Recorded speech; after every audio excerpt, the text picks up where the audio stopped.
2%, 3%, 5% ভিন্ন ধর্মাবলম্বী তারা টার্গেট করেছে আমার এই মেয়েদের পেট নষ্ট করবার মাধ্যমে জেনারেশন যেন নষ্ট করে দিয়েছে। আধুনিকতার ছোবল বিজ্ঞান মনস্ক এই জাতির ভেতর থেকে ইসলামকে টেনে বের করে জিহালতকে কিভাবে প্রতিস্থাপন করা যায় যত সব আয়োজন সব এখন প্রস্তুত করে রেখেছে। শুধু ইচ্ছা করার প্রয়োজন, বাকি সব কিছু চাইলে আপনার হাতের নাগালেই চলে আসবে। আমাদের মসজিদগুলো থাকে খোলা, আমাদের মাদ্রাসাগুলোতে তারা পাহারাদারি বসায়, কিন্তু আজ পর্যন্ত বাংলাদেশের যে সমস্ত গভীর থেকে গভীরতর মন্দির আছে, সুরক্ষিত দুর্গ আছে, আমাদের চট্টগ্রাম শহরে নাম বললে আপনারা বিভিন্ন জায়গায় বুঝতে পারবেন, তাদের সেই দুর্গম মন্দিরের ভেতরে গিয়ে সেখানে কি জঙ্গি প্রশিক্ষণ চলে, সেখানে কি তাদের ধর্মীয় উপাসনা হয়, না তাদের অন্য কোনো কার্যক্রম চলে, প্রশাসন আজ পর্যন্ত কোনোদিন সেখানে গিয়ে স্ক্রুটিনি করার সুযোগ পায়নি। তাহলে কি নিজ দেশে কি আমরা প্রবাসী, নিজ স্বাধীন দেশে কি আমরা জন্মসূত্রে জন্মগ্রহণ করার পরেও কি পরাধীন যে 7%, 5% ভিন্ন ধর্মাবলম্বীরা যেন তেনভাবে স্বাধীনতা ভোগ করবে, আর আমরা দেশে আসা করের মতো যখন যেভাবে ইচ্ছা যাকে ইচ্ছা ধরে নিয়ে যাবে, রিমান্ডে দিবে, মামলা দিবে, হামলা করবে, আর আমাদের কথা বলার সময় আমাদের ঘাড়ের উপর একটা লাগাম দিয়ে আমাদেরকে কন্ট্রোল করার অপচেষ্টা করা হবে। এই ইস্কনের কার্যক্রমের উপর আমরা জোর দাবি জানাচ্ছি সরকারের যেন মনিটরিং থাকে, সরকারের যেন নিয়ন্ত্রণ থাকে। কারণ তারা যদি একবার নিয়ন্ত্রণহীন হয়ে পড়ে, আমার বাংলাদেশের 56,000 বর্গ মাইল অরক্ষিত হয়ে যাবে, যে কোনো সময় ভারতের গণতন্ত্রে পরিণত হতে বাধ্য হবে। ঠিক কিনা বলেন? কিছুদিন আগে আপনারা দেখেছেন, গত সপ্তাহে একজন আলেম ওই বৃদ্ধ ইস্কনের বিরুদ্ধে কথা বলায় তাকে ধরে নিয়ে রাস্তায় শিকল দিয়ে বেঁধে রাখা হয়েছে, এবং গত রাতে লাইভে এসে তার আত্মীয় স্বজনরা মামলা দিতে চাচ্ছে, তারা তাদের মতো করে মামলা নিবে, দায়িত্বশীল যারা তাদের মতো মামলা নিবে। বাবুল ইসলাম চট্টগ্রামের বন্দরনগরীর ঐতিহ্যবাহী হযরত আলী শাহ রহমাতুল্লাহ আলাইহি জামে মসজিদে আজকে সপ্তাহের সবচেয়ে সুন্দরতম পবিত্রতম দিনে, জুমার দিনে সালাতুল জুমা পূর্ববর্তী আলোচনায় সমবেত সম্মানিত মুসল্লিন کرام, আগত আমার শ্রদ্ধেয় মেহমান বৃন্দ, আসসালামু আলাইকুম ওয়া রাহমাতুল্লাহি ওয়া বারাকাতুহু। আল্লাহ তাআলা শুকর আদায় করছি, যিনি তার বাছাইকৃত বান্দাদের কাতারে শামিল করেছেন, সুস্থতার নিয়ামতে ধন্য করেছেন, যিনি আজকে জুমার দিনে আমাদেরকে আল্লাহর ঘরে আসার শারীরিক সুস্থতা, মানসিক প্রস্তুতি নিয়ে আল্লাহর গোলামি পর্যন্ত আসার হায়াতকে দীর্ঘ করেছেন। আমরা আল্লাহর ভাষায় পড়ি আলহামদুলিল্লাহ। বর্তমান বিশ্ব পরিস্থিতি অত্যন্ত নাজুক, কে কাকে উঠাবে, কে কাকে বসাবে, কে কার বিরুদ্ধে উঠে পড়ে লাগবে, তারই কিঞ্চিত প্রভাব আমাদের দেশে এসে পড়েছে। বিশেষ করে আমাদের এই দেশ সংখ্যাগরিষ্ঠ মুসলিম দেশ। এক মসজিদের আজান এবং একামত কোনো কোনো ক্ষেত্রে আরেক মসজিদে শোনা যায়, এক মুসল্লির নামাজের কাতার রাস্তার আরেক মসজিদের নামাজের কাতারের সাথে মিলে একাকার হয়ে যায়। চট্টগ্রাম এবং ঢাকা শহরকে মসজিদের নগরী বললে অত্যুক্তি হবে না। এই সংখ্যাগরিষ্ঠ মুসলিম এই দেশে একটা বিশাল চক্রান্ত ঝেঁকে বসেছে। আপনারা অনেকেই হয়তো শুনে থাকবেন, বিভিন্ন জায়গায় উলামায়ে কেরামরা সন্ত্রাসের বিরুদ্ধে, চাঁদাবাজির বিরুদ্ধে কথা বলায় তাদেরকে খুন করা হচ্ছে, গুম করা হচ্ছে, ধরে নিয়ে তাদেরকে নির্যাতন করা হচ্ছে। বিশেষ করে একটি সন্ত্রাসী গোষ্ঠীর নাম ইস্কন। আপনারা নাম শুনছেন কিনা জানি না, নাম শুনছেন? তারা অত্যন্ত সুপরিকল্পিতভাবে তাদের কিছু পেজ আছে, ভাগোয়া, লাভ ট্র্যাপ, লাভ জিহাদ, আরো অন্যান্য সংগঠন। এই সংগঠনের মাধ্যমে আমাদের যুবতীদেরকে প্রলোভন দেখিয়ে মুসলিম নাম ধারণ করে প্রেমের অফার দেয়।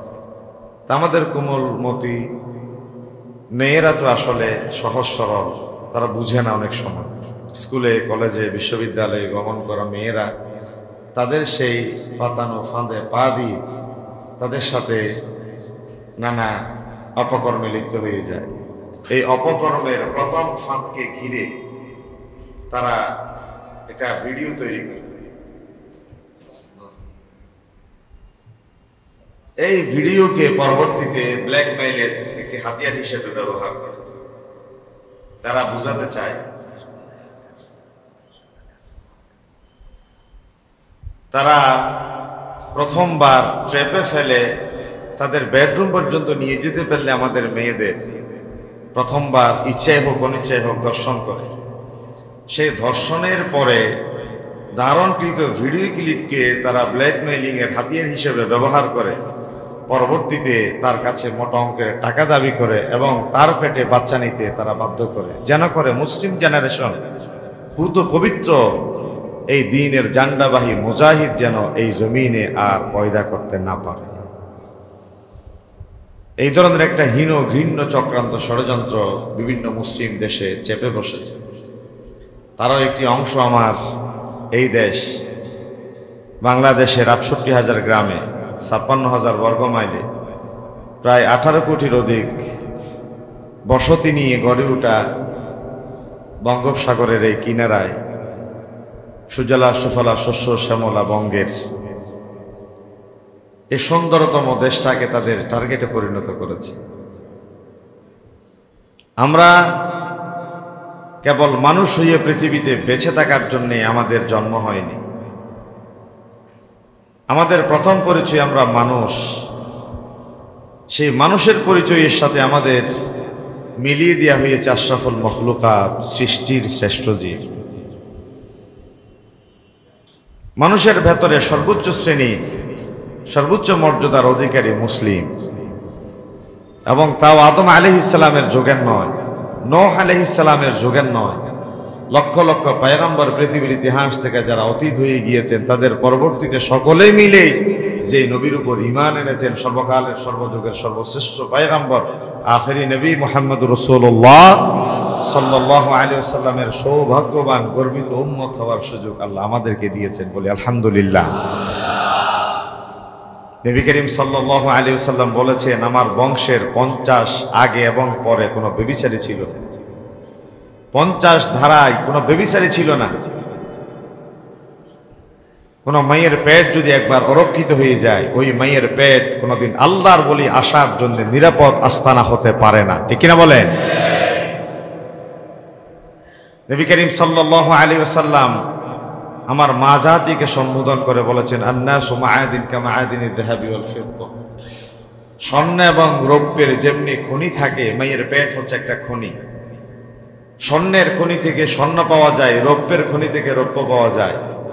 মায়ের পেট যদি সুরক্ষিত থাকে, সেই পেট থেকে বড় পীর আব্দুল কাদের জিলানী রাহমাতুল্লাহ আলাই, খাজা মাইনুদ্দিন চিশতি আজমিরি সঞ্জিরি রাহমাতুল্লাহ আলাই, বাহাউদ্দিন নকশবন্দি রাহমাতুল্লাহ আলাই, গারাঙ্গীর বড় হুজুর ছোট হুজুর কেবলা, বাইতুল শরফের মুজাদ্দিদে জামান শাহ আব্দুল জব্বার রাহমাতুল্লাহ আলাইহির মতো জগৎ বিখ্যাত আল্লাহর ওলি আসার সিলসিলা ধারাবাহিকতা টিকে থাকে। কোনো কারণে যদি সেই পেট একবার নষ্ট হয়ে যায়, সেই পেট থেকে 100 দর্শনের পরে সেঞ্চুরি পালনের মিষ্টি বিতরণ করার মতো কুখ্যাত ডাকাত চাঁদাবাজ বের হয়, ঠিক কিনা বলেন? সুতরাং মা জাতির পেট এটা সুরক্ষিত থাকা কোনো গুরুত্বপূর্ণ একটি জায়গা। যে শামুক বর্ষার বর্ষিত প্রথম বৃষ্টির পানি গ্রহণ করতে পারে, তার পেটে মুক্তার দানা হয়। মুক্তার দানা হয়। আর আমার মায়ের পেট যদি সুরক্ষিত রাখতে পারে, সেই পেট থেকে আল্লাহর ওলি বের। এখন সময়ের অপরিহার্য দাবি, আমরা যারা বাবা আমাদের মেয়েদের ব্যাপারে সতর্ক দৃষ্টি রাখি। আমরা যারা ভাই আমাদের বোনদের ব্যাপারে তাদের গতিবিধির উপরে সতর্ক দৃষ্টি রাখা। আমরা যারা অভিভাবক আমাদের ছেলে মেয়েদের ব্যাপারে আরো গভীর থেকে গভীরতর মনোযোগ দিয়ে তাদেরকে লালন পালন করা। কারণ একটা সময় ছিল আমাদের ছেলে মেয়েদেরকে বা আমাদেরকে আমাদের মা বাবারা মাঠে ছেড়ে দিয়েছে, সন্ধ্যায় ঘরে ফিরে এসে কেউ ডাক্তার, কেউ উকিল, কেউ ব্যারিস্টার, কেউ আলেম, কেউ হাফেজ হয়ে গিয়েছে। কিন্তু বর্তমান জ্ঞান বিজ্ঞান প্রযুক্তির উৎকর্ষতার এই যুগে এই মোবাইল যখন মানুষের সহজলভ্য হয়ে গিয়েছে, এখন মানুষের সিনেমা দেখার জন্য আর হলে যেতে হয় না, সুদভিত্তিক লেনদেনের জন্য আর সরকারি ব্যাংকে যেতে হয় না, এখন বেশ্য নারীর সাথে যোগাযোগের জন্য রেল স্টেশনে যেতে হয় না, এখন হাত বাড়ালেই সুদের লেনদেন, হাত বাড়ালেই পতিতার আহ্বান, হাত বাড়ালেই আপনার সিনেমা, হাত বাড়ালে যত সব অপকর্ম এবং নিজের নৈতিকতা নষ্ট করবার উপকরণ, ঠিক কিনা বলেন? যেহেতু আপনার বুক পকেটেই সবকিছু মজুদ প্রস্তুত হয়ে আছে, আগের যুগের মতো এখন চিন্তা করলে ভুল হবে যে আমরাও যেভাবে বেড়ে উঠেছি আমাদের ছেলেমেয়েরাও সেভাবে বেড়ে উঠবে না, হয় না। ব্রডব্যান্ড ওয়াইফাই কানেকশন দিয়ে রেখেছেন বাসায়, হোস্টেলে দিয়ে রেখেছেন ছেলে মেয়েদের, সে কার সাথে মিশে, কোন কোন আপত্তিকর ওয়েবসাইট ব্রাউজ করে, কোন কোন ব্লগে সে ঢুকে, আপনাকে আমাকে সতর্কতার সাথে দৃষ্টি দিয়ে তার গতিবিধি মনিটরিং করতে হবে।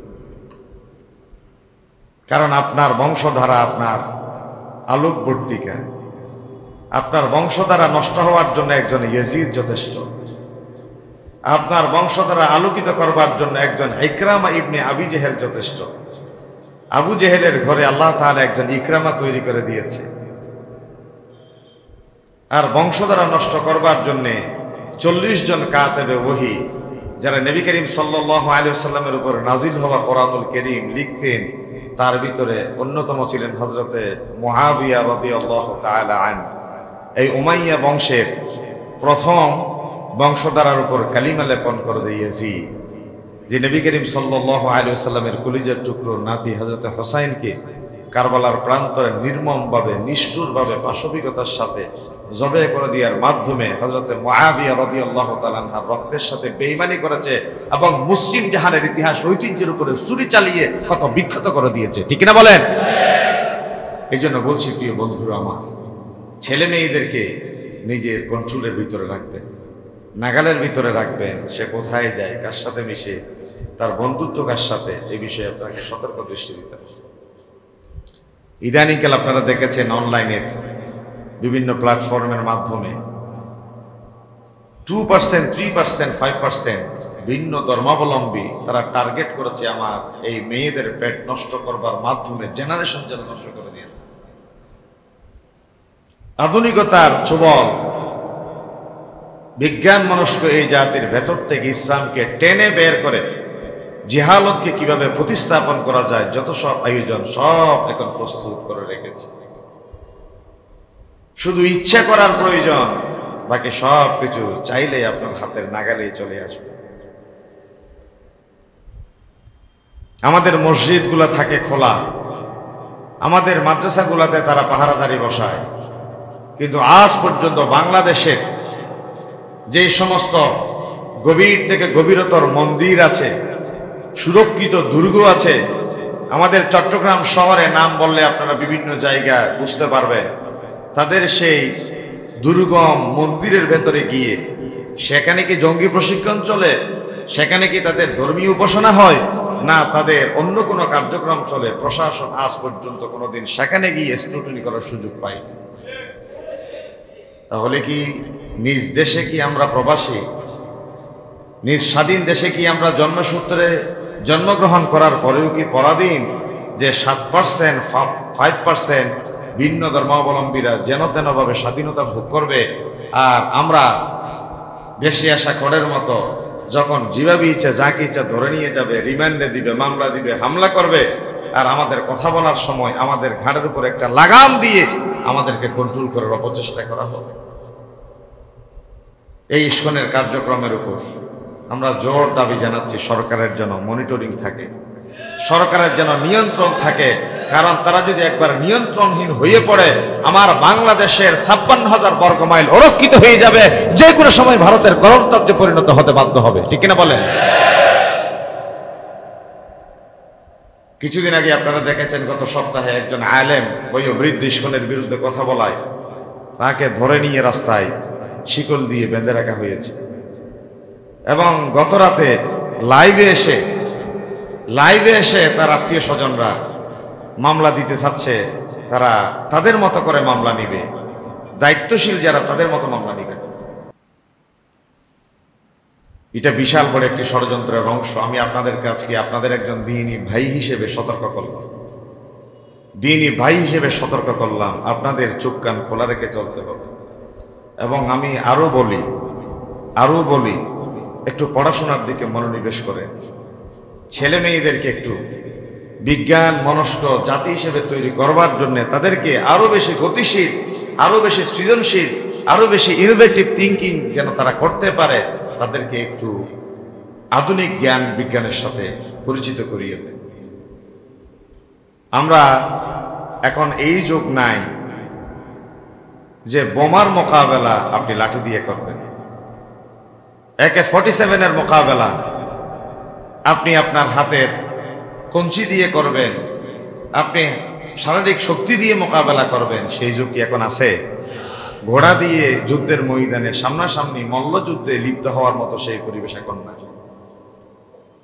এই জন্য কোরআনুল কারীমে আল্লাহ তাআলা 10 নম্বর পারায় 3 নম্বর পৃষ্ঠায় মাঝামাঝি একটি আয়াতে বলেছেন, ওয়া'আইদ্দু লাহুম মাসতাতা'তুম মিন কুওয়া, তোমরা তোমাদের সাধ্যের ভিতরে যতটুকু প্রস্তুতি নিয়ে যায় তোমরা প্রস্তুত হয়ে যাও।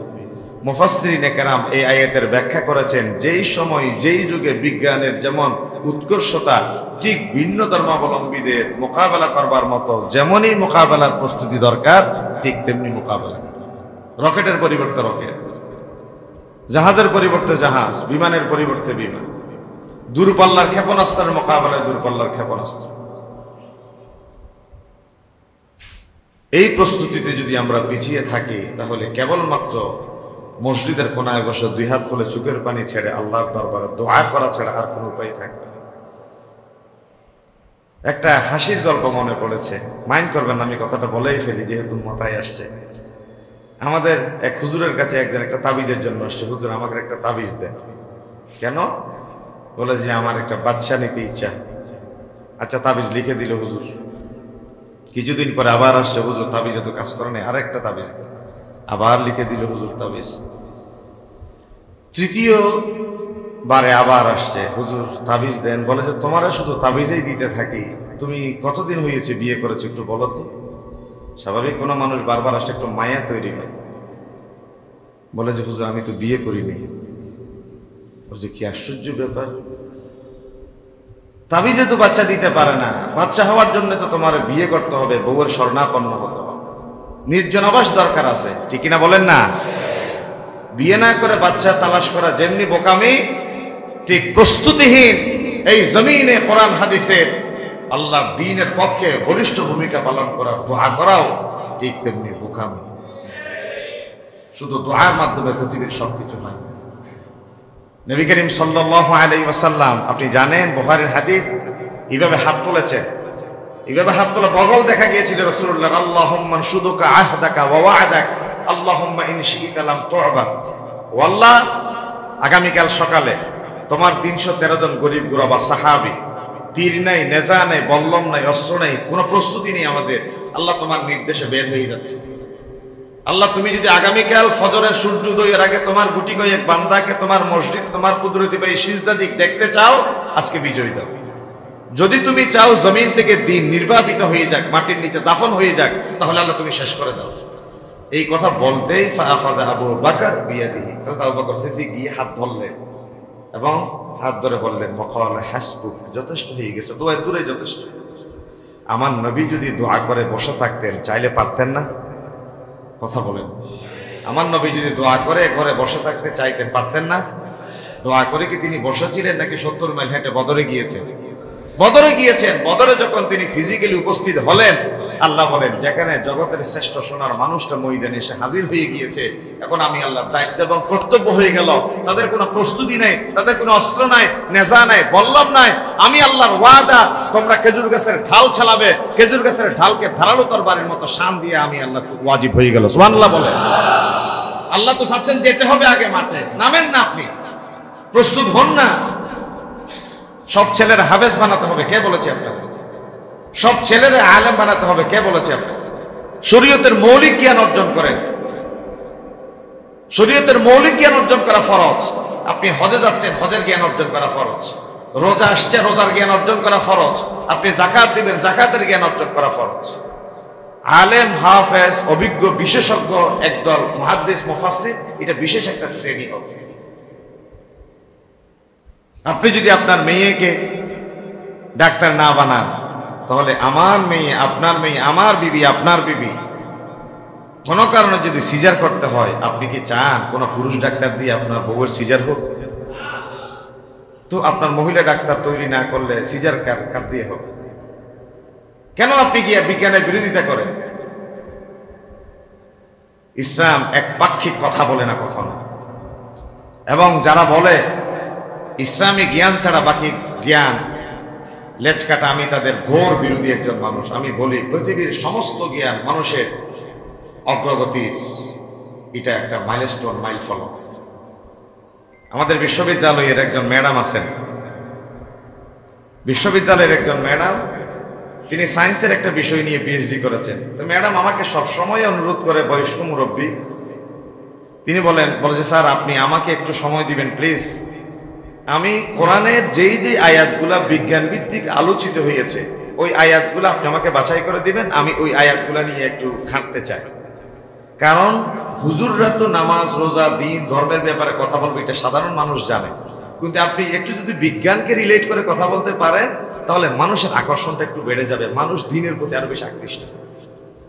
এখন শুধু আমরা ইসলামকে তৈরি করে নিয়েছি শুধু নামাজের ধর্ম, শুধু রোজার ধর্ম, শুধু কোরবানির ধর্ম, শুধু জাকাত ফিতরার ধর্ম, শুধু এটা কিছু ঝাড়ফুকের একটা কিতাব কোরআন।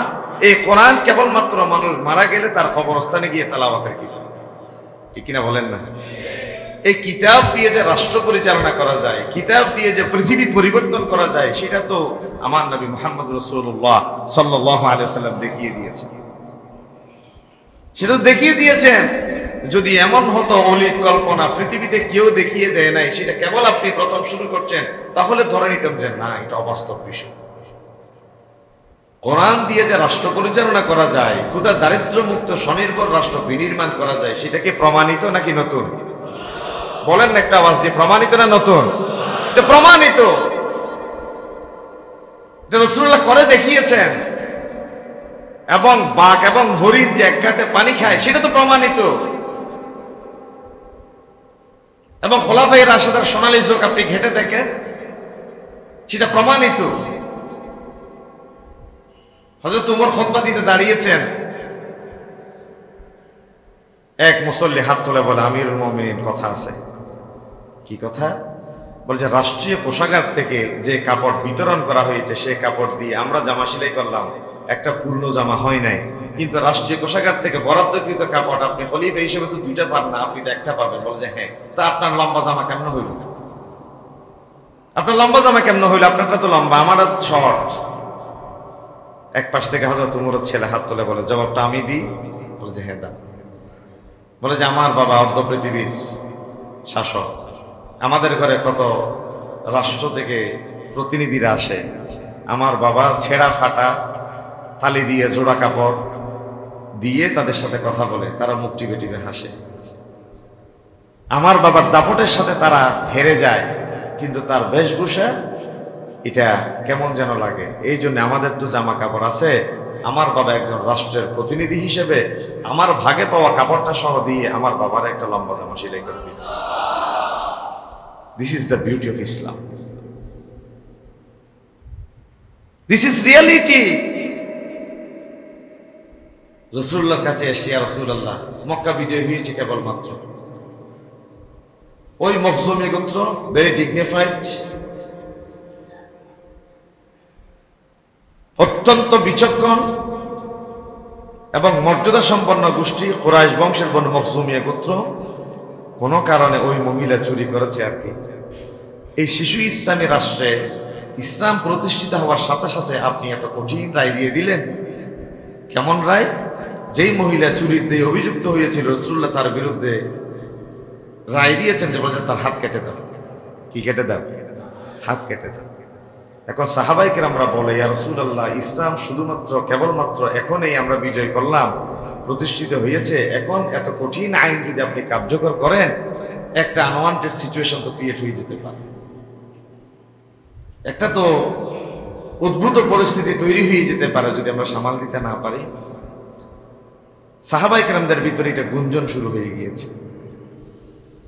এখন কেউ সাহস করছে না এই রাইট একটু রিভিউ করবার জন্য রাসূলুল্লাহর কাছে যাবেন। তারা খোঁজাখুঁজি করে এমন একজনকে বের করলেন যিনি নবী করিম সাল্লাল্লাহু আলাইহি ওয়াসাল্লামের পালক পুত্র যায়েদের সন্তান ওসামা ইবনে যায়েদ। রাসূলুল্লাহ ওসামা ইবনে যায়েদকে অত্যধিক ভালোবাসতেন। ওসামা ইবনে যায়েদকে সকলে মিলে ধরল, হে ওসামা, তুমি রাসূলুল্লাহর কাছে যাবে এবং অনুরোধ করবে বনু মখজুমিয়া গোত্রের ওই মহিলার যে চুরি করার অপরাধে হাত করতে সিদ্ধান্ত দেওয়া হয়েছে যেন রাসূলুল্লাহ পুনর্বিবেচনা করেন। যেমন কথা তেমন কাজ। ওসামা ইবনে যায়েদ রাসূলুল্লাহর কাছে গিয়ে দাদা নাতি তো পালক পুত্রের সন্তান হিসেবে তো রাসূলুল্লাহর নাতি হয়, দাদার কাছে গিয়ে বসেছেন। রাসূলুল্লাহর আদর আন্তরিকতা ভালোবাসা দিয়ে বোঝানোর চেষ্টা করলেন, ইয়া রাসূলুল্লাহ, বনু মখজুমিয়া গোত্রের মহিলা চুরির দিয়ে অভিযুক্ত হয়েছে, কেবলমাত্র মক্কা বিজয়ী হলো, হাত কেটে দিয়ার রাইট একটু পুনর্বিবেচনা করলে কেমন হয়। নবী করিম সাল্লাল্লাহু আলাইহি ওয়াসাল্লাম খুতবা দিলেন, আল্লাহর প্রশংসা করলেন। তিনি চমৎকার একটি মেসেজ জাতির সামনে পেশ করলেন, আতাশফাউ ফি হাদ্দিন মিন হুদুদিল্লাহ, আল্লাহ রাব্বুল আলামিনের একটা বিধান আমি জমিনে কার্যকর করার ব্যাপারে সিদ্ধান্ত দিলাম। ও ওসামা ইবনে যায়েদ, আল্লাহর জমিনে আল্লাহর বিধান কার্যকরে বাধা দিতে এসেছো নাকি? আল্লাহর বিধান কার্যকর বাধা দিতে তুমি কি সুপারিশ করতে আসছো? ওয়াল্লাহ ওয়াইমুল্লাহ, আল্লাহ কসম, লাউ আন্না ফাতিমা বিনতে মুহাম্মদ, ওই মেয়ের নামও ছিল ফাতেমা, আমার নবীর মেয়ে যারা বেশি ভালোবাসতেন তার নামও ফাতেমা, যদি এই ফাতেমার জায়গায় আমার মেয়ে ফাতেমা হতো, সারাকাত চুরি করতেন, লাকাতাতু ইয়াদাহা, আল্লাহ কসম আমি আমার মেয়ে ফাতেমার হাত কেটে দিতে দ্বিধা করতাম না। সুবহানাল্লাহ বলেন না? এটাই ইসলামের সৌন্দর্য। হযরত ওমরের ছেলে মদ্যপান করেছে, নবীদ পান করেছে, যেটা খেলে মস্তিষ্ক বিকৃত হয়ে যায়। মিশরে গোপনে গোপনে আমর ইবনুল আস রাদিয়াল্লাহু তাআলা আনহু একটা গোপনে বিচার কার্য শেষ করে দিলেন। হযরত ওমর বলেন, না, বিচার হয় নাই। কোরআনুল কারীমে সুস্পষ্ট অর্ডিন্যান্স, ওয়ালা তা'খুযুকুম বিহিমা রাফাতুন ফি দীনিল্লাহ ইন কুনতুম তু'মিনুনা বিল্লাহি ওয়াল ইয়াউমিল আখির, আল্লাহর জমিনে আল্লাহর কোনো বিধান কার্যকর করতে অপরাধীর প্রতি তোমাদের দিল যেন সফট কর্নার কাজ না করে, তাদের প্রতি যেন দুর্বলতা প্রকাশ না পায় তোমাদের। শুধু তাই নয়, এরপরে আরো বলেছেন, ওয়াল ইয়াশহাদু আযাবাহুমা তাইফাতুম মিনাল মুমিনিন, অপরাধের শাস্তির যখন কার্যকর করা হবে তখন বিস্তৃত খোলা মাঠে লক্ষাধিক জনতা উপস্থিত থাকবে এবং সকলেই মিলে প্রত্যক্ষ করবে শাস্তি, যেন করে এক অপরাধের শাস্তি কার্যকরের ভেতরে হাজারো অপরাধী অপরাধ থেকে হাত গুটিয়ে নিতে বাধ্য হয়ে যায়। সুবহানাল্লাহ বলে। কথা কার? সূরা নূর খোলেন, সূরা নূরের 2 নম্বর আয়াত। অপরাধের শাস্তি দিতে গিয়ে যেন কারো হৃদয় বিগলিত না হয়ে যায়। আচ্ছা বলেন, আমি আপনাদের এই স্টেজে বসে কোনোদিন কি কোনো মন গড়া কথা বলেছি মনে হয়? না, আওয়াজটা ছোট হয়ে গেল কি? যারা তাহলে না বলেন নাই, ওনাদের আমি কি কোনো মন গড়া কথা বলি? আমার কথায় কি কারো মনে কষ্ট লাগে? আল্লাহর রাস্তায় কষ্ট নিয়েন না। কষ্ট নিলে কি হবে? আমাকে জায়গা ছেড়ে দিতে হবে একদিন, আমাকে বিদায় করতে হবে না, বিশ্বাস করে। আমাকে বিদায় করতে হওয়ার মতো মানুষ আমি নয়। কারো মনের ব্যথা কষ্ট দেখলে আমি অটোমেটিক সরে যাব। এই জন্য হক কথা বলার মতো একটা জায়গা দিতে পারা, এটা আল্লাহর নির্দেশ সমুন্নত করার একটা ব্যাপার। এই জন্য আমার কথা যদি যুক্তির বিবেচনায় ধরা পড়ে মেনে নিবেন। যদি কারো প্রশ্ন থাকে আমার সাথে একটু পরামর্শ করবেন, ভাই আপনার এই কথাটা আমার গায়ে লেগেছে, আমার ভালো লাগে। তবে ভেতরে থাকলে বুঝিয়ে দিব, না হয় আপনি বুঝে থাকলে আমাকে বুঝিয়ে দিব। আমি এটা অনুরোধ করলাম আর কি একটা বিষয়, আমার কথায় কোনোদিন কষ্ট নেবেন। আপনি নীরবে নিবৃত্তে নিজেরা প্রশ্ন করবেন, আমার ভাই যে কথাটা বলেছে সেটা ইসলাম কতটুকু সাপোর্ট করে, দিন কতটুকু সাপোর্ট করে। দিন যদি সাপোর্ট করে আপনার মান থেকে আপত্তি আছে? দিন সাপোর্ট করলে মেনে নেবেন, না হয় দিনের ব্যাপারে যদি আপোষ করেন, খোদা কি কসম, আমার বাম পাশ থেকে মহিউদ্দিন সাহেব, আমার ডান পাশ থেকে কিনা মোনা শফি সাহেব, 2 জন মানুষ 1 মাসের ব্যবধানে চলে গেছে। দুজন মানুষ এক সপ্তাহের ব্যবধানে চলে গেছে, আমরাও যে এখান থেকে নিরাপদে বাসায় ফিরতে পারবো তার কোনো নিশ্চয়তা আছে? নাই। তাহলে বেদিন হয়ে যদি আমরা মরি, আমি সহ বলছি, ইনক্লুডেড মি, আমি আবার আপনাদেরকে ভয় লাগাতে গিয়ে আমি তার বাইরে যাই নাই, আমিও সেই ভয়ের ভিতর আছি। কোনো কারণে যদি বেঈমান হয়ে কবরে যায়, কোনো কারণে যদি দ্বীনের প্রতি ন্যূনতম বিদ্বেষ রেখে কবরে যায়, আল্লাহর কসম, যে আল্লাহ আপনাকে খাওয়াচ্ছে, যে আল্লাহ আপনাকে পড়াচ্ছে, যে আল্লাহ আপনাকে সুস্থতার নিয়ামতে ধন্য করেছেন, সে আল্লাহর জান্নাত আপনার জন্য হারাম হয়ে যাবে, হারাম হয়ে যাবে, হারাম হয়ে যাবে। এই জন্য পৃথিবীর সবকিছুর সাথে আপনি কম্প্রোমাইজ করবেন, আল্লাহর দ্বীনের ব্যাপারে আপোষ করা যাবে। যদি আমার কথায়, আমি আবার বলছি, যদি কষ্ট পান আপনি নিজে নিজে একটু বিবেচনা করবেন, হুজুর যে কথাটা বলেছে কথাটা যৌক্তিক কিনা, ইসলাম কি বলে। আরেকজন আলেমের সাথে প্রয়োজনে নাম না বলে পরামর্শ করেন, ভাই এরকম একটা কথা আমি শুনছি, এটা কেমন একটু বলেন তো। এরকম একজন, দুইজন, তিনজনের সাথে পরামর্শ করে যদি মনে হয় কথাটা অযৌক্তিক, আমি দাবি রাখবো আপনারা আমার কাছে আসবেন, ভাই আপনি এই কথাটা এইভাবে না বললেও পারতেন, আমি মেনে নিব। আমি মেনে নেওয়ার মতো মানুষ, আমি উগ্র নয়, এরুগেন নয়, আমি আপনাদের কথা অ্যাভয়েড করার মতো মানুষ নয়। কারণ দ্বীনের দাওয়াত দিতে এসে যদি কোনো মানুষ দ্বীন থেকে দূরে সরে যায়, তাহলে আমার তো কল্যাণকর কাজে এসে বড় কল্যাণ হয়ে যাবে। প্রিয় ভাইরা আমার, আপনাদেরকে আজকে আমি আমার আলোচনার শুরুতেই যে সতর্ক করলাম, এটা মেনার বুঝার চেষ্টা করবেন এবং চুপ কান খোলা রেখে চলবেন। আর কোনোদিন যদি শুনেন আমরাও এরকম কোনো জায়গায় অ্যাটাক হয়েছি, মারা গিয়েছি, আমাদের জন্য একটু হাত তুলে দোয়া করবেন। কারণ আজকের এই মুহূর্ত পর্যন্ত বিশ্বাস করেন দ্বীনের ব্যাপারে কোনোদিন আপোষ করিনি। আমি আমার ভাইয়েরা যারা আমার কাছে দোয়ার জন্য টাকা দিতে যায়, এখনো গিয়েছে আমার কাছে, আমি বলেছি ভাই দোয়া কি টাকা দিয়ে করতে হয়? আমাকে টাকা দিয়েন না, টাকা দিয়েন না আমাকে, আমি টাকার গোলাম নয়, কিন্তু আমার বলা সঠিক কথাগুলো একটু মানে। এটা ছিল সমস্ত নবী রাসূলদের কথা, সমস্ত নবী রাসূলদের কথা। কুল মা আসআলুকুম আলাইহি মিন আজর, আমি তোমাদের কাছে কোনো বিনিময় চাই না, এটা আল্লাহ তার রাসূলকে বলেছেন বলতে। আমাকে যদি একবেলা না খাওয়ান, একটা পয়সা আমাকে না দেন, আল্লাহর দ্বীনের পথে যদি নিজেকে পরিচালিত করেন, আমি টাকা দিয়ে চেয়ে আল্লাহর দ্বীনের পথে আসাটা বেশি খুশি হব, আল্লাহর দ্বীনের পথে চলাটা আমাকে বেশি আনন্দিত করে। এটা পারবেন না? বলেন না পারবেন না? গত সপ্তাহ থেকে এই সপ্তাহ একদিনের ব্যবধানে সগীরা গুনাহ যদি কেউ মাফ করাতে চায়, তাহলে সে যেন সূরা কাহফ তেলাওয়াত করে। আমি কিন্তু আস্তে আস্তে করেছি, আমি কিন্তু শেষ করেছি, আপনারাও আজকে সন্ধ্যার ভিতর করবেন তো ইনশাআল্লাহ। ছোট ছোট বালিকণা, বিন্দু বিন্দু জল গড়ে তোলে মহাদেশ সাগরও। একটা আমল আজকে শুরু করলেন, কালকে আরেকটা যোগ করবেন, কালকে আরেকটা যোগ করলেন, পরশুদিন আরেকটা করবেন। এইভাবে একটা আমল যোগ করতে করতে একদিন শেষ রাতে উঠে আল্লাহর দরবারে চোখের পানি ফেলে এই জামানার একদিন খাজা মুঈনুদ্দিন চিশতির মর্যাদায় পরিণত হবে। সুবহানাল্লাহ বলেন। আপনি হাত তুলবেন তো আকবুল হইতে দেরি হবে, মুস্তাজাব দাওয়া হয়ে যাবে।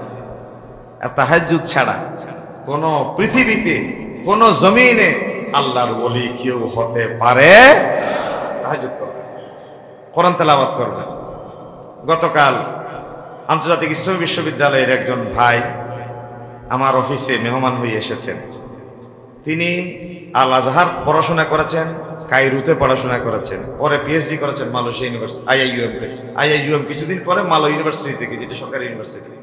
এত জানা মানুষ, এত পড়ুয়া মানুষ। তিনি কথা প্রসঙ্গে একটু আমাদেরকে এই কথাটা বললেন, ভাই বাংলাদেশে আসার পরে আমরা কেন জানি নির্জীব হয়ে গেছি। আমি জিজ্ঞাসা করলাম, ভাই কি সমস্যা, কি হয়েছে? বলে যে ভাই আরব দেশে থাকতে সকালে বিকালে দুপুরে গাড়িতে ঘোড়ায় যে কোনো সময় 5টা মিনিট সময় পেয়েছি কোরআনটা খুলে তেলাওয়াত করতাম। বাসে সিট নাই, এক হাতে রড ধরে আছে আর এক হাতে কোরআন খুলে পড়ে যাচ্ছে। আমি ওনার কাছে একটা প্রশ্ন করেছি, ভাই আরবের ছেলেরা কেন এত তাড়াতাড়ি হাফেজ হয়? আমাদের দেশের ছেলেদেরকে ভোরে পড়াই, সকালে পড়াই, দুপুরে পড়াই, রাতে পড়াই, পিটাই, পালাই যায়, মারি, বকা দিই, তুই তুকারি করি, কত তাদের মিসবিহেভ, কিন্তু তারপরে হাফেজ হয় না, ব্যাপার কি?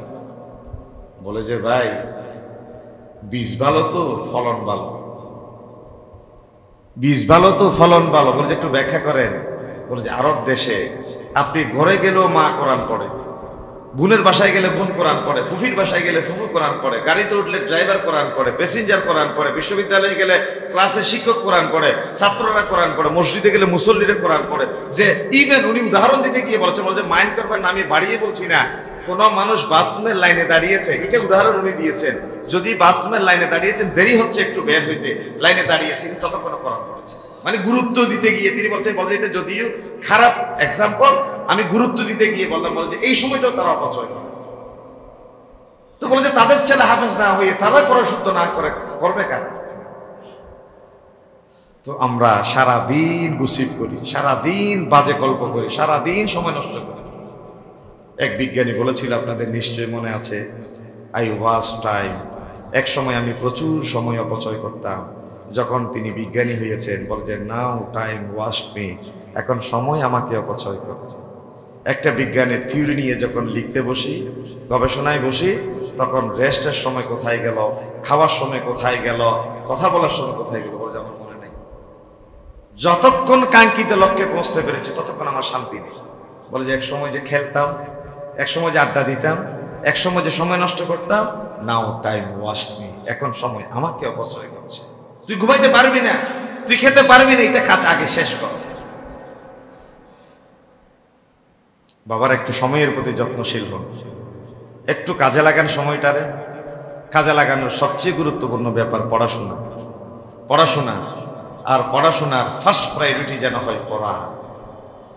কোরআন গবেষণা করে তারা রকেট আবিষ্কার করে, দূরপাল্লার ক্ষেপণাস্ত্র আবিষ্কার করে, মিসাইল আবিষ্কার করে, আর আমরা সেই কোরআনকে এখন ঝাড়ফুঁকের কিতাবে পরিণত করে এখন মৃত মানুষের দোয়ার হাতিয়ারে পরিণত করেছি, ঠিক না? এটা মৃত মানুষের দোয়ার কিতাব নয়, এটা ঝাড়ফুঁকের কিতাব নয়, এটা ফানি ফরাদিয়ার কিতাব নয়, এটা জীবন পরিবর্তনের অমূল্য রত্ন। তবে যে ঝাড়ফুঁক করলে, কোরআন পড়ে হাদিয়া দিলে, কি বলে যে ফুক দিলে আসর করবে না, তা আসর করবে, শেফা আছে, কিন্তু এটা তো 50 নম্বর কোরআনের কাজ। কোরআনের নাম্বার 1 কাজ হচ্ছে তো কোরআন দিয়ে নিজের পরিবর্তন, সমাজকে পরিবর্তন, পরিবারকে পরিবর্তন, কোরআন দিয়ে একটা সুখী সমৃদ্ধশালী রাষ্ট্র গঠন। এই উদ্দেশ্য কি এখন আমাদের কাছে আছে? বলে না, এই উদ্দেশ্য কি আমাদের কাছে কোরআনের আছে? নাই। কোরআন থাকের উপর কত যত্ন করে রেখেছে দেখেন। কোরআন কেউ যখন পড়তে নেয়, মুখে চুমা দেয়, কপালে লাগায়, মাথায় লাগায়, সিনায় লাগায়, কত আদব। কোরআন তো মর্যাদাবান বটেই, কোরআনের সাথে যেই জুজদান লাগে, পুলিশটার কাপড়, গুলো কেউ পা মশার জন্য রাখে না, গুলো কেউ বিছনা জানার জন্য রাখে না। এই কাপড় যখন পাইয়ে লাগে, জুজদান হওয়ার পরে, তখন সে মুখে লাগাবে না, মাথায় লাগাবে, তার কোনো ইয়ত্ত থাকে। অথচ সেগুন কাঠ, ওট কাঠে প্রতি রাতে ঘুমান। আপনি ঘুমানোর পরে ফজরে উঠে কেউ কি সেগুন কাঠ, ওট কাঠ, দামি কাঠ বলে কি সেই কাঠকে কেউ সালাম করে? বলে না, সালাম করে। তো এই যে কোরআনের সাথে যে রিহান লাগে, মাদার গাছ, 2 পয়সার দাম নাই, যে গাছের কোনো ফার্নিচার হয় না, সেই মাদার গাছকে সালাম করে, পা লাগলে করে না? এটা আদব কার? কোরআনের প্রতি। কার প্রতি আদব? কোরআনের প্রতি। এরকম একজন মনীষী এক জায়গা থেকে আরেক জায়গায় সফরে যাচ্ছে, ফ্লাইটটা একটু ডিলে হলো, তিনি একটা ইবাদতখানায় ঢুকলেন, একটা কোরআন শরীফ হাতে নিলেন। কোরআন শরীফ হাতে নিয়ে তিনি কোরআনের সাথে বলে, আজকে কোরআন তোর সাথে একটু কথা বলবো। কোরআনও কথা বলছে, বলছে ঠিক আছে কথা বলেন। উনি মানুষটা ওই লেভেলের আর কি। বলে যে তোমাকে মানুষ কত সম্মান করে, ইজ্জত দে, মর্যাদা দে, আতর ছিটায়, জুজদান দিয়ে মুড়ি দে, অনুষ্ঠানের শুরুতে তেলাওয়াত করে, পেট ব্যথা, মাথা ব্যথা ভালো করার জন্য আয়াত দিয়ে তাবিজ বানায়, গলায় ঝুলায়। এরপরেও কি তোমার কোনো মনে দুঃখ আছে, ব্যথা আছে? একটু আমার সাথে শেয়ার করো। কোরআন তখন কথা বলা শুরু করছে। এটা একটা কাল্পনিক কথা আর কি। পাখোं में सजाया जाता हूँ, आंखों से लगाया जाता हूँ, तावीज़ बनाया जाता हूँ, दूध के पिलाया जाता हूँ। মানুষ আমাকে তাকের উপর রাখে, মাচাঙের উপর রাখে। মানুষ 6 মাসে বছরে জন্মে যখন তেলাওয়াতের জন্য হাতে নেয়, আঁকো সে লাগায়া যাতা হো, আমাকে চুকে লাগাই, মাথায় লাগাই, সিনায় লাগাই, তাবিজ বানায়া যাতা হো। এই যে কোরআনুল কারীম থেকে আয়াত নিয়ে সূরা নিয়ে তাবিজ বানাই গলায় ঝুলাই, दूधों के पिलाया जाता हूँ। কোরআনুল কারীম তেলাওয়াতের পরে গ্লাস ভর্তি পানিতে ফুঁক দিয়ে পেট ব্যথা মাথা ব্যথা ভালো করবার জন্য মানুষ গিলে খায়। তারপরে তোমার দুঃখ কিসের? তোমাকে প্রোগ্রামের শুরুতে বরকতের জন্য তেলাওয়াত করা হয়, তোমার উপরে আতর সুরমা ছিটানো হয়, তারপরে কোরআন চোখের পানি ছেড়ে দিয়ে বলছে ফির ভি मैं अकेला रहते हो मुझसे कोई मजलूम नहीं। বলে আমি কোরআনের চেয়ে একা পৃথিবীতে দ্বিতীয় কেউ নাই, আমি কোরআনের চেয়ে বড় মজলুম পৃথিবীতে দ্বিতীয় কাউ খুঁজে পাবে না। বলে যে কেন?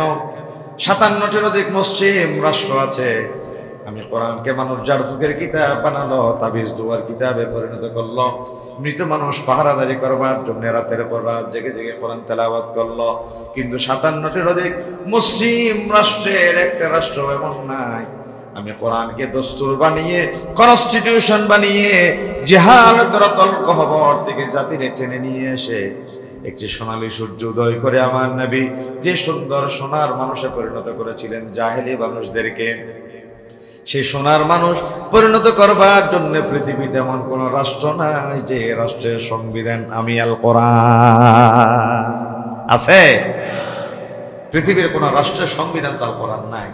শরঈ আইন দিয়ে কোন রাষ্ট্র পরিচালনা করা হয়, এটা কোরআনের আবেগ। বলে যে আমাকে মানুষ ব্যবহার করে, কাজে লাগাই না। আমি তো পৃথিবীতে এসেছি দুঃখী মানুষের মুখে হাসি ফুটাবার জন্য, দারিদ্র ক্লিষ্ট জনগোষ্ঠীর মুখে আহার যোগাবার জন্য, বুভুক্ষ জনগোষ্ঠীর মুখে দুমুঠু অন্ন তুলে দেবার জন্য। নিরান্ন মানুষ, বিবস্ত্র মানুষ, যারা খেতে পারে না, পড়তে পারে না, মেহমানদারি জানে না, তাদেরকে কৃষ্টি, কালচার, সভ্যতা, তাহাজিব, তামাদ্দুন শিক্ষা দেওয়ার জন্য আমি কোরআন পৃথিবীতে এসেছি। আজকে কোরআন যারা মানে, আজকে কোরআন যাদের দস্তুর, আজকে কোরআন যাদের সবচেয়ে ফজিলতের কিতাব, এই সকল মুসল্লিদের মসজিদের মুসল্লিদের সংখ্যার চেয়ে জোতা রাখার বাক্সের পরিমাণ বেশি। কারণ তারা 200 টাকা দামের এক জোড়া স্যান্ডেল বাইরে রেখে নিরাপদে মসজিদে নামাজ আদায় করবে, এটুকু বিশ্বাস তার আরেকজন ভাইকে করতে পারে না। ঠিক কিনা বলে? 200 টাকা দামের এক জোড়া স্যান্ডেলের বিশ্বাস আমাদের আরেকজন ভাইয়ের প্রতি নাই। একটা ঘড়ি উজুখানায় খুলে রেখে মসজিদে ঢুকে আবার মনে পড়েছে ঘড়ির জন্য, যেতে যেতে মফকুর হারিয়ে গেছে। পৃথিবীর বিভিন্ন দেশে আপনারা তো যান, লস্ট অফ ফান্ড একটা কাউন্টার থাকে। এই কাউন্টারে এই মুসল্লিদের কারো যদি কোনো কিছু হারিয়ে যায়, তারা ওই সমস্ত জিনিস ওই কাউন্টারে জমা দেয়। যথাযথ প্রমাণ দিলে পরদিন যে কোনো সময় আপনি এসে নিয়ে যেতে পারেন। কিন্তু বাংলাদেশে যিনি রক্ষা করবেন, যিনি রক্ষক, তিনি হয়ে গিয়েছেন এখন সবচেয়ে বড় ভক্ষক, বড় চোর, বড় ডাকাত। ঠিক কিনা বলেন না? এটা পরিবর্তনের জন্য ভিতর থেকে পরিবর্তন হইতে হবে, ভেতর থেকে একটা চেঞ্জ আসতে হবে, নিজেকে পরিবর্তন করতে হবে। কেউ না করুক আমি করব কাজ। বলেন, কেউ না করুক আমি করব কাজ। কে করলো না করলো আমার দরকার নেই, আমি কদ্দূর করতে পারলাম সেটা দেখি। আপনি কি করেছেন জিজ্ঞেস করার দরকার নেই। আপনার কথা বাদ দেন, আমার দিকে বলেন আমি কি করেছি। আজকের থেকে আমি করব প্রথম, আপনি করবেন প্রথম। দুইজনে মিলে এক একজনের এক একটা হাত, শুধু হাত, দুইজনের দুইটা হাত, তিনজনের তিনটা হাত যখন এক জায়গায় হবে, সেটা শুধু হাত নয়, সেটা একটা শক্তিতে পরিণত হয়ে যায়। ঠিক কিনা? আমরা 10 জনের 10 হাত, একটা শক্তি, একটা পাওয়ার, এটাকে কাজে লাগায়।